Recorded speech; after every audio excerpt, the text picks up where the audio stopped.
Deep-rooted in the American people is a wanderlust that each year sends 25 million citizens out to visit new places and see new things. The public is finding its way to the mild countryside of the South, to those regions known everywhere today as Tobaccoland, USA.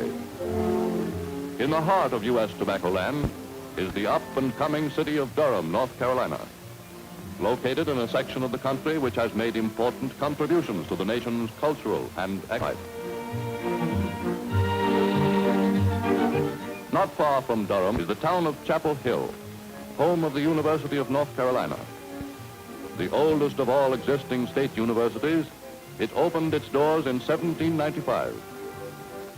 Grown steadily in size and reputation, it is today in the top rank of the nation's universities, and its student body numbers nearly 4,000.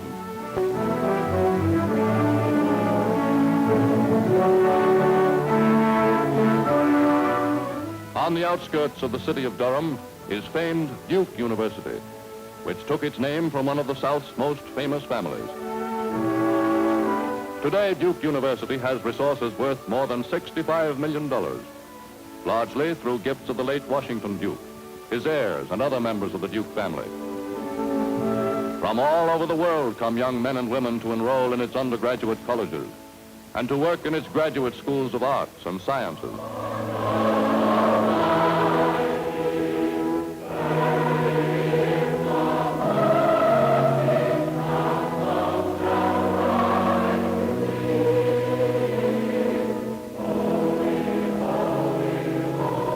Preserved by Duke University as a museum, and today a North Carolina landmark, is the little cottage which was once the home of Washington Duke, one of America's pioneer tobacco traders who helped turn the southeastern countryside into a rich and productive tobacco land. Today, barely 75 years since the pioneering days of the tobacco industry, to Durham's new federal building every morning goes a messenger carrying a certified check for more than $250,000 payable to the U.S. Treasury. This check is for the purchase of the millions of U.S. Internal Revenue tax stamps needed for a single day's output at the Durham factories of the Liggett & Myers Tobacco Company, makers of Chesterfield cigarettes. From every package of 20 cigarettes, Uncle Sam collects 6.5 cents.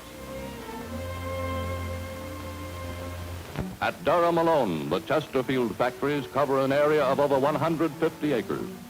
And regularly employed by Liggett & Myers in the making of Chesterfield are more than 13,000 men and women, skilled tobacco workers, whose length of service with Chesterfield averages better than 10 years.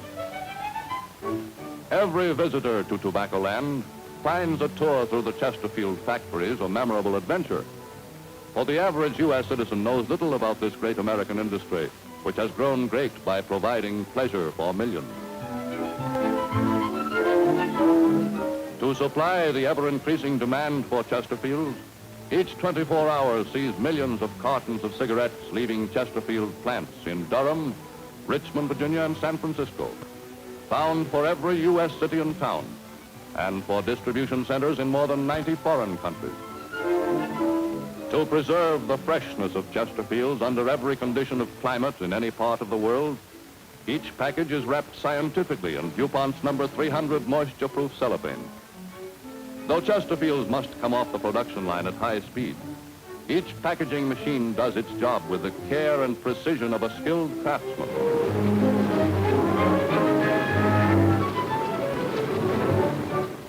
In Tobaccoland, an even greater marvel of mechanical ingenuity is the cigarette-making machine, which in one continuous operation turns out its daily quota of millions of perfectly finished Chesterfields. Watching over every factory operation are men and women who, by long experience, have become experts in the manufacture of fine cigarettes.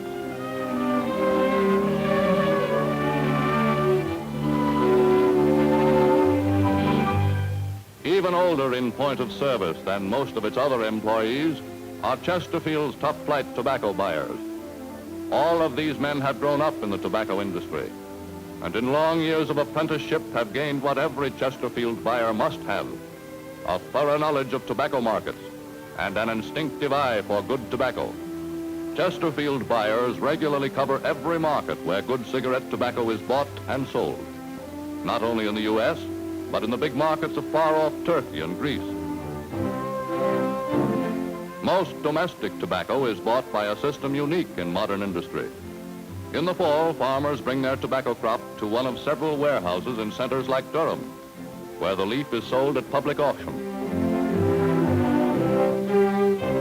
And to most folk in Tobaccoland, auction time brings pleasure as well as business. For among planters, warehousemen, and buyers, there are long-established friendships, and each year these friendships are pleasantly renewed. To the tobacco buyer, whose job is to locate and purchase first-grade tobaccos, auctions mean long and busy days.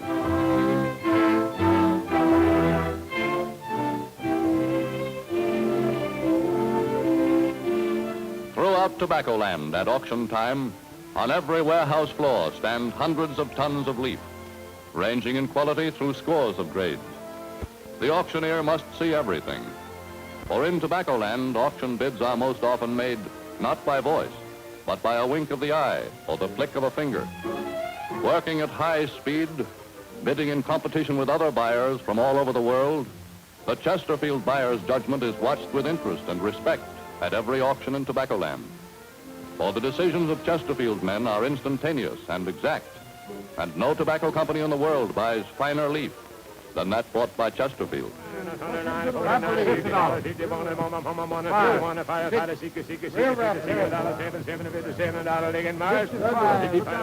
Straight from the auction floor, the choicest leaf of each year's crop goes to the Chesterfield factory to start on its way to becoming the world's finest cigarette. Modern cigarette making is a complex series of operations, evolved from long experience gained since the days when all tobacco was processed by hand. And by keeping far in front with every known means of improving their product, the manufacturers of Chesterfield are today able to preserve the full flavor and mildness of the tobacco leaf to a degree which would have been thought impossible but a generation ago. First essential in the handling of choice tobacco is to scientifically condition the tons of leaf purchased from thousands of different farmers. Bring them all to one uniform standard of moisture content. Sent through a hot chamber, kept at approximately 200 degrees Fahrenheit, the leaf, moving slowly, is first completely dried, then cooled, and finally given the exact amount of moisture necessary for the next process, 2 or more years of aging. Packed away in great 1,000-pound hogsheads, standard for the storage and transportation of tobacco since the days of the old Virginia colony, every pound of leaf is stored away to undergo the highly important process of aging.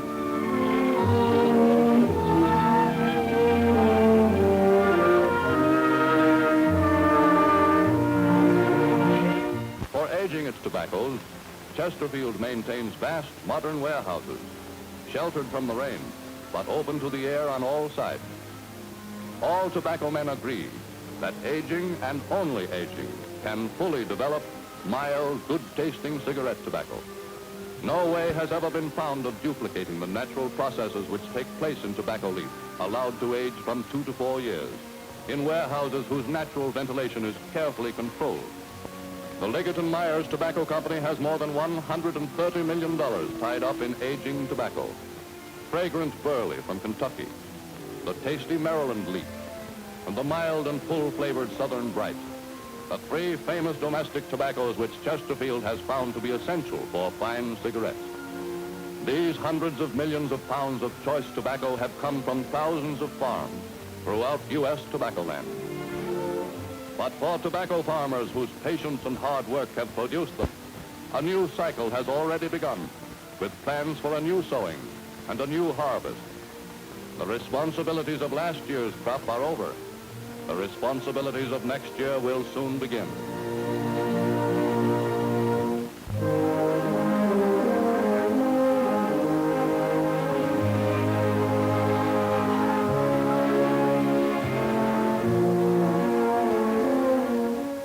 Deep in the heart of Tobaccoland is Durham County, North Carolina, home of the Ellis family, typical of the kind of folks who raise fine tobacco year after year.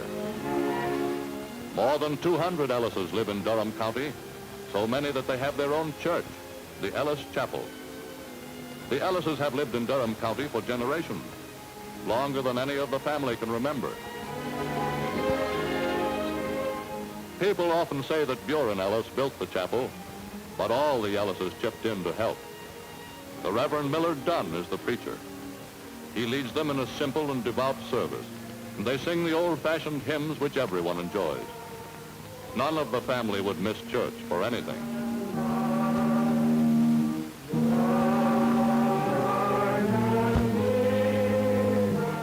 Buren Ellis learned tobacco growing from his father on this same farm, and his grandfather was a planter before that. Now he is the oldest of the family, nearly 80, and has 7 grown sons with families of their own who work the place with him. Besides being first-rate tobacco planters, they're all real farmers, too. Sometimes the Ellis women boast that they do more work than the men, even though it is a different kind of work. And in a pinch, the whole family could get by without ever going off the farm. Of course, some things they have to buy, but they're like most tobacco families. They're thrifty. And then there's something they like better about things raised on the farm. To this day, they still know how to make their own soap. Nettie Ellis usually does that. She seems to have more knack for it than anybody else. All the women folk help with the preserves. It takes lots of planning to feed 8 hungry men 3 times a day all through the year. The Ellis women are mighty proud of their preserves, and they're apt to put a few jars aside just to show off to visitors. But first and foremost job of the Ellis family is growing tobacco. And that's a job that takes not only planning, but plenty of experience and skill. The first thing they have to do is bring in their wood. There won't be time to cut wood later on. And if a tobacco farmer grows Southern Bright, one thing he has to have is wood. First for the seed bed, and then for curing in the fall. Oak and pine are mostly used for curing the kind of leaf that grows in Durham County. On some places, nearly half the farm is in wood. Of course, lots of wood is always needed for the kitchen, and in winter for the stoves and fireplaces.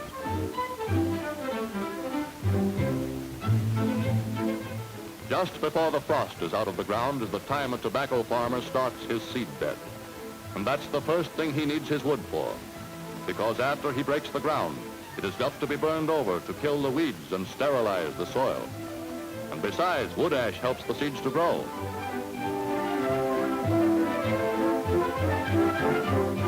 To anyone who doesn't know, it's hard to understand how many tobacco plants can be started in one little seed bed. But when he sees how small the seeds are, it begins to make more sense. A tablespoonful will grow seedlings enough to cover 6 or 7 acres when they're transplanted to the fields. So they won't come up in bunches and crowd each other out. The seeds are mixed with soil before they're sown.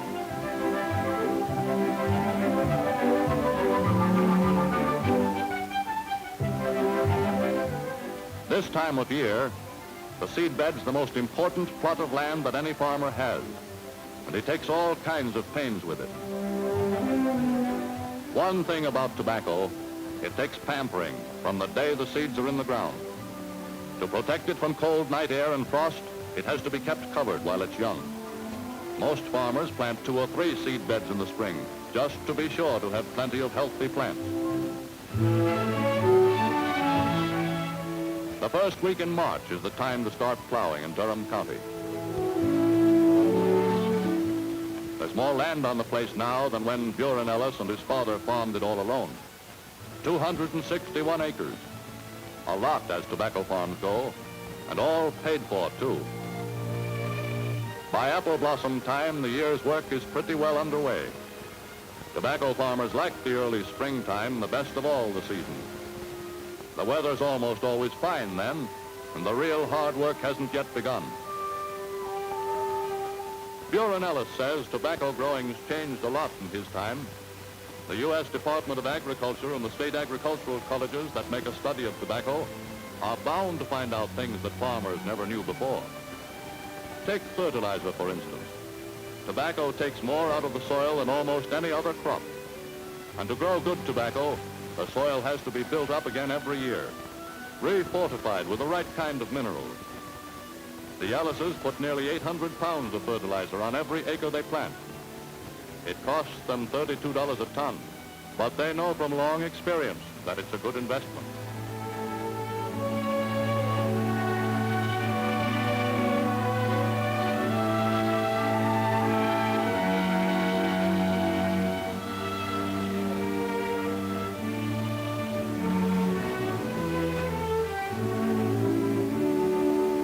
It's along about the first week in May that the Ellis family has its first real hard day's work. That's transplanting day, when all the Ellises get up way before dawn.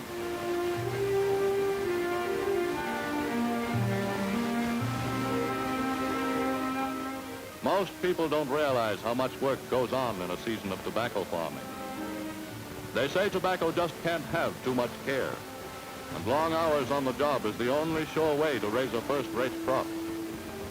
Farmers like the Ellises know that hard work in the springtime pays good dividends at auction time in the fall. So no one minds getting up a little earlier than usual when they have to. One reason for starting work so early is to take the seedlings out before the sun gets too hot. Tobacco plants are delicate when they're small.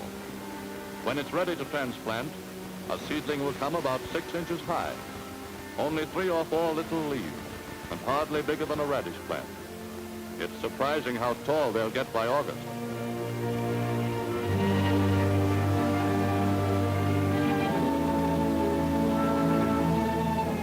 Transplanting is a ticklish job. It doesn't do to put the plants too close together so they choke each other out, or too far apart and waste a lot of ground. And there's no time for measuring. A man just has to have an eye for it. It has to be done in a hurry, too, so that the seedlings don't wilt and die. At that, the plants look pretty wilted the first day they're in the ground. But they'll pick up at sundown and keep right on growing.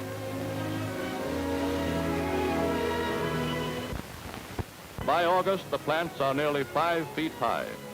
And there's nothing that gives a tobacco farmer more real pleasure than to see a field of big, healthy tobacco plants. They're his living, and he knows what care and hard work it's taken to make them look that way. About this time of year is a busy time for tobacco buyers, too. Experienced buyers know that the one sure way of getting the choice leaf at the fall auctions is to go out in the summer and look over the crops firsthand.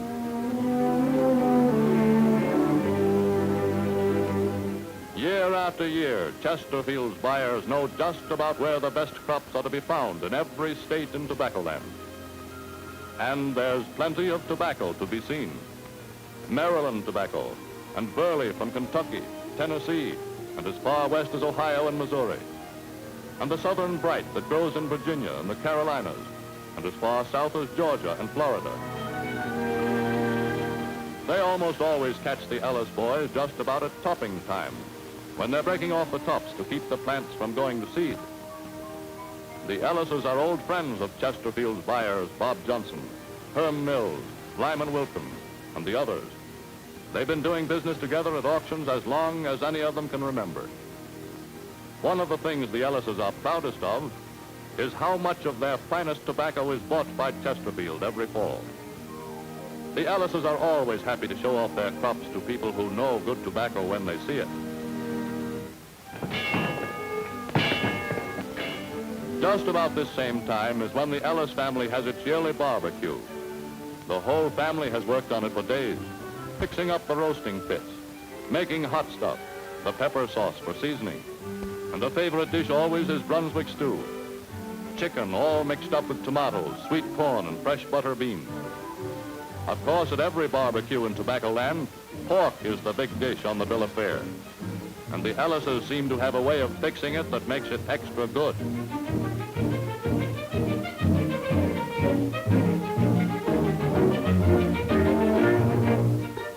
There's always a lot of joking about whether Bob Johnson and the other boys from Chesterfield come around to see tobacco or because they know it's barbecue time. But the family says it wouldn't seem like an Ellis barbecue without them.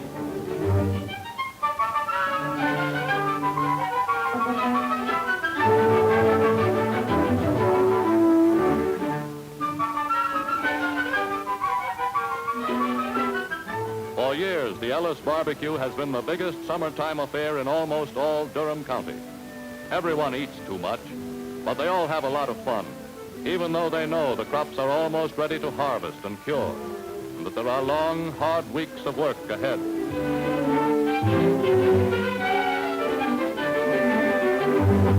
From about the 1st of August to the 15th of September, every family in the tobacco country is busy night and day. Unlike most crops, tobacco isn't ripe for harvesting all at the same time. Knowing just when each leaf is ready for picking and fit for curing is one of the great secrets of raising good tobacco. Once harvesting begins, it goes right on until the whole crop is in. And during all these weeks, every member of the family has some job to do, helping in one way or another to make tobacco. Even with all the hands that can be mustered, it's long and tiring work, but it's work they all like to do. The crop is the Ellis family's bread and butter, and it's the result of a common family effort. And a really fine tobacco crop means that everyone has done his share of work all year round. Curing tobacco is what takes the most experience and where the most risk comes in. An average curing barn holds about 1,000 pounds of leaf. And the Ellises, with all their acreage, find they need about 22 curing barns to handle the crop. With auction time getting nearer, a farmer begins thinking about prices, how crops are in other parts of the tobacco country, whether buying will open up for Europe and other foreign countries, and all the other things that may affect the tobacco market. Farmers like the Ellises, though, never worry very much about what price their leaf will bring. In Tobaccoland, the saying is that if a man takes care of his tobacco will take care of him.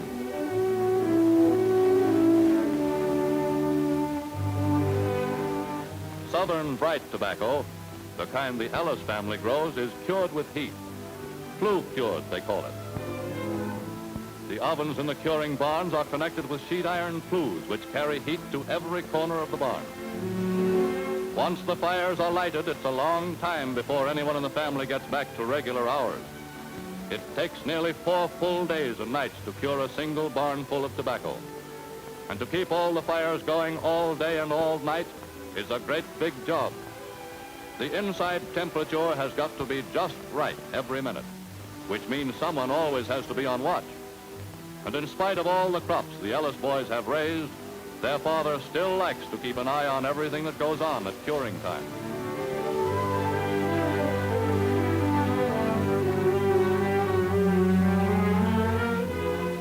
A tobacco farmer knows when his leaf is cured by its color and the feel. And by the time the crop is cured and the fires die out, the whole family is ready for a few days off. When everybody's had a rest, they all get busy again, this time sorting the cured leaf and grading it according to quality. Naturally, all tobacco leaf isn't the same. Even leaves from the same plant are different in size, in color and texture. Of course, good weather and good luck help to make a good crop.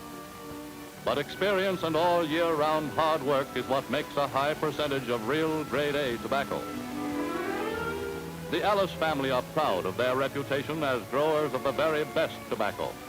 And year after year, they take first prizes at the county fair.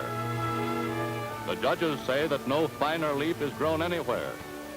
That's why so much of every Ellis crop is bought by Chesterfield.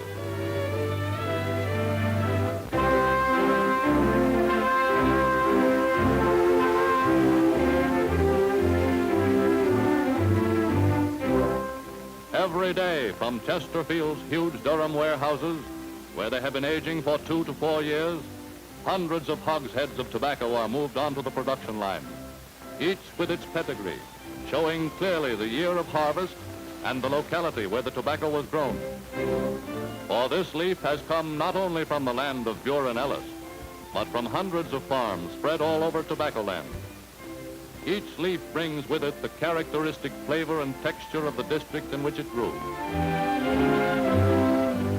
Hundreds of thousands of pounds of this mild, ripe leaf goes through the leaf department of Chesterfield factories every 24 hours.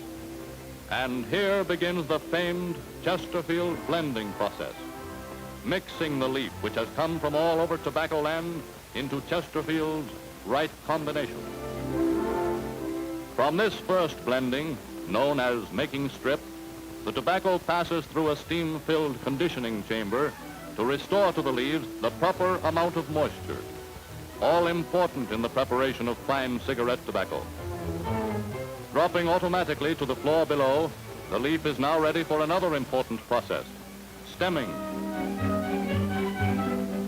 Millions of leaves pass through the stemmery every hour. Leaf by leaf, just as the farmer harvests his crop, the machines strip the endless procession of tobacco.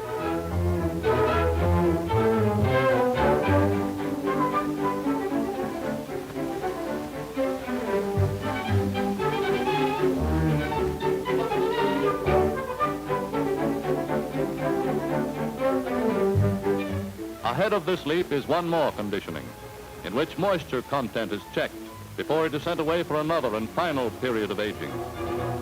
For in addition to its first years of aging, all Chesterfield tobacco must spend 2 to 3 months more in hogsheads before it is ready for final blending, because it gives to the stripped tobacco an extra degree of mildness and flavor found only in the Chesterfield blend.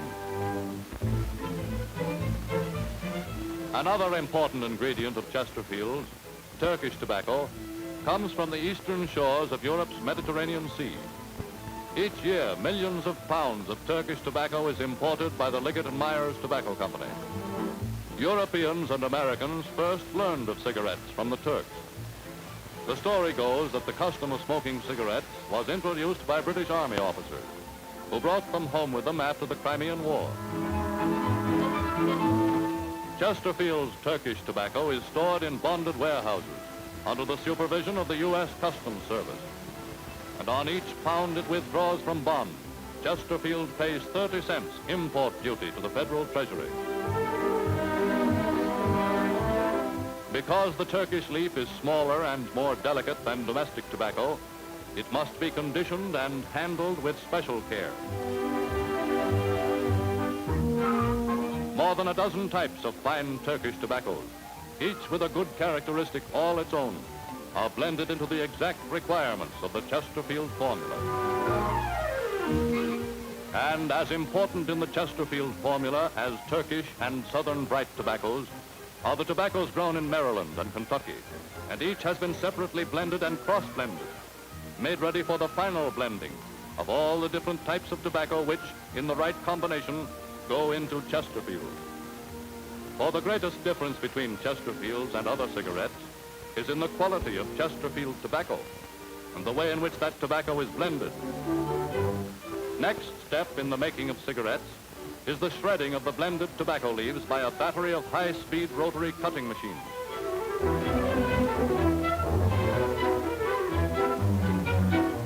Pressed solidly together, the blended tobacco leaf meets spinning blades revolving at a speed of 4,500 times a minute.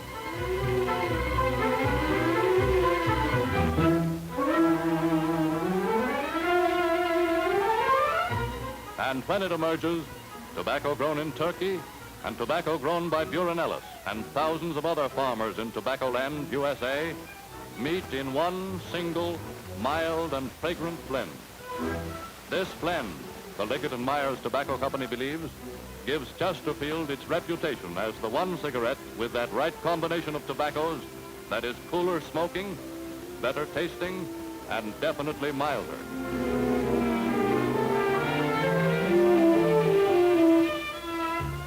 To turn out millions of these fine cigarettes, Chesterfield factories must work at top speed day after day throughout the whole year. For the worldwide demand for the cigarette that satisfies knows no season.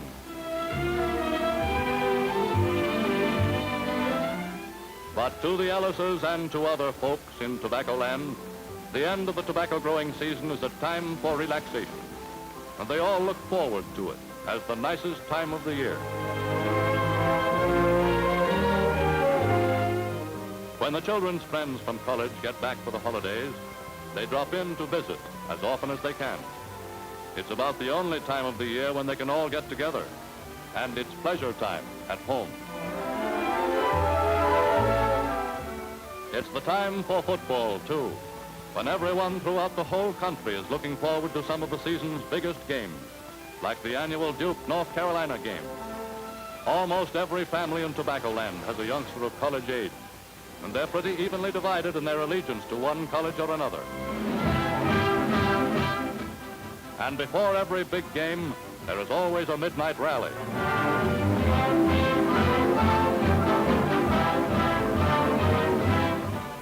No social functions in all Tobaccoland are more important to the young people than the college dances the night before a football game.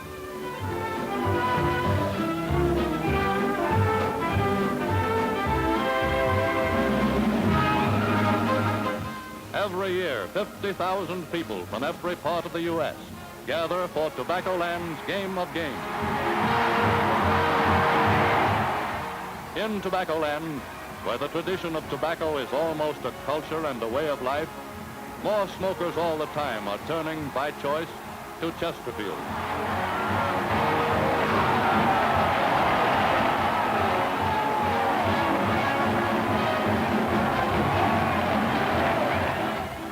Not only in Tobaccoland, but wherever cigarettes are smoked, Chesterfield, the cigarette that satisfies, is a welcome companion.